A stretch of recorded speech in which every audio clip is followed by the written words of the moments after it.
Well, the G20 Foreign Ministers meeting hosted by Indonesia and Bali concluded last Friday as top diplomats discussed the global food crisis and strengthening multilateralism. Now, despite a walkout by Russia's top diplomat during discussions over the Ukraine war, the meeting was largely considered a success as it managed to gather all foreign ministers of G20 countries during a time of tension.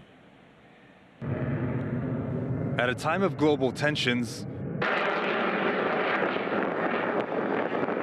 and a growing global food crisis, which the UN says is putting 345 million people at the risk of acute hunger, foreign ministers of the world's 20 largest economies, or the G20, met face-to-face in Bali, Indonesia, discussing food security and the need to strengthen cooperation and multilateralism. Amidst growing division over Russia's war on Ukraine, Indonesia was praised for its ability to gather foreign ministers from all G20 countries, many of which held bilateral talks with each other. Although they did not meet directly, this was the first time that the U.S. Secretary of State Antony Blinken and his Russian counterpart Sergei Lavrov attended the same talks together since the Russia-Ukraine war began.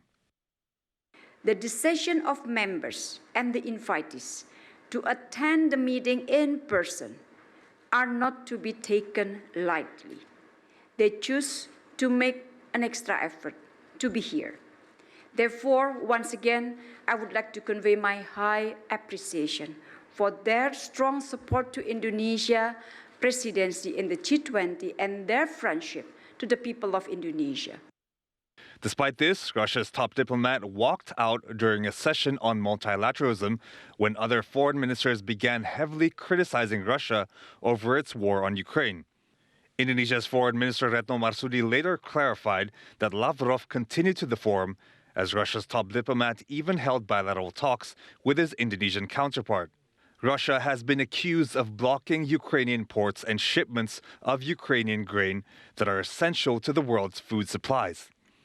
In response, Russian President Vladimir Putin has blamed Western sanctions that has allegedly made it harder for Russian companies to export fertilizers and food commodities.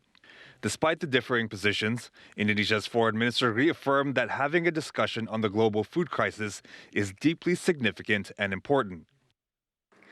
All participants were concerned about soaring prices of food and energy, and reiterated that current crisis, including issues related to their accessibility, affordability, and sustainability, will continue to hinder global recovery.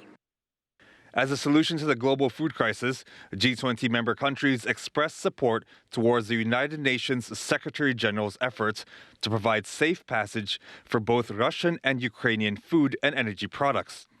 Meanwhile, President Putin said that Russia is planning to export 50 million tons of grain this year, as Russia is projected to produce 130 million tons of wheat for this year's harvest.